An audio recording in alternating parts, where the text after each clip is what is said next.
নমস্কার বন্ধুরা, আমি রিয়া। আমার প্রতিদিনের ঘরকন্যা ছোট্ট পরিবারে আপনাদের সবাইকে জানাই অনেক অনেক ওয়েলকাম। আজ দুপুরে ভাত খাওয়ার পরে ভাবলাম একটু জামের শরবত বানিয়ে খাই।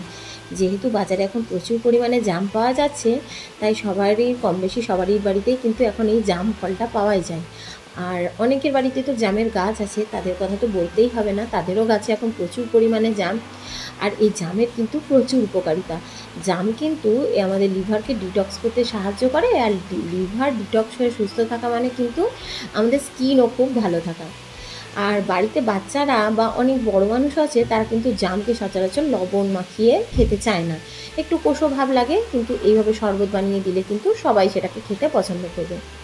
প্রথমে জামগুলোকে 2-3 বার জল পাল্টে ভালোভাবে ধুয়ে নিয়েছি। তারপরে এই জামগুলোকে হাতের সাহায্যে আমি এখানে চটকে বীজগুলোকে বার করে নিয়েছি। আপনারা চাইলে কিন্তু ছুরির সাহায্যে কেটে কেটেও এই বীজগুলোকে বার করে নিতেই পারেন। এই যে সমস্ত বীজগুলোকে জাম থেকে আলাদা করে নিয়েছি, তারপরে এই জামের এই যে শাঁসটা আছে, এটাকে জল যেটুকু বেরোবে সেটা কিন্তু আর ফেলবো না, সেটা শুধু মিক্সিং গ্রাইন্ডারের মধ্যে দিয়ে দিয়েছি।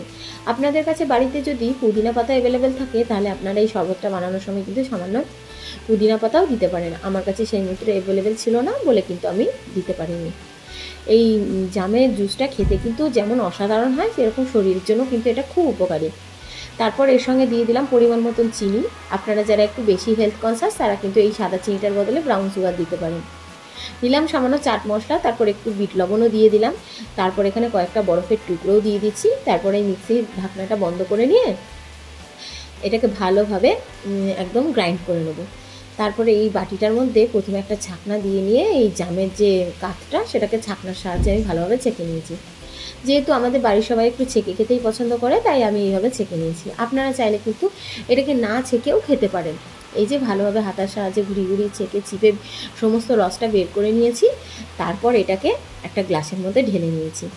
আর এই গ্লাসে ঢালার সময় কিন্তু আমি একটুখানি 1 গ্লাস শরবতের জন্য অর্ধেক লেবু রসকে আগে চিপে নিগড়ে গ্লাসের মধ্যে দিয়েছি।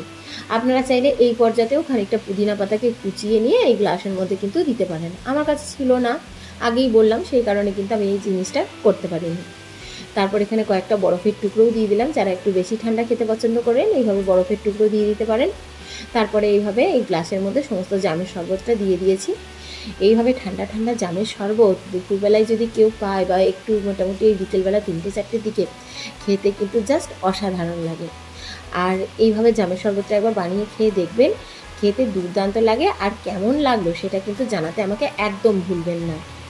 আর আমার পরিবারে যারা নতুন সদস্য আছেন, তারা কিন্তু চ্যানেলটিকে সাবস্ক্রাইব করতেও ভুলবেন না, আর রেসিপিটা দেখার পর লাইক, কমেন্ট, শেয়ার করতেও ভুলবেন না। ভালো থাকুন, সুস্থ থাকুন, ধন্যবাদ।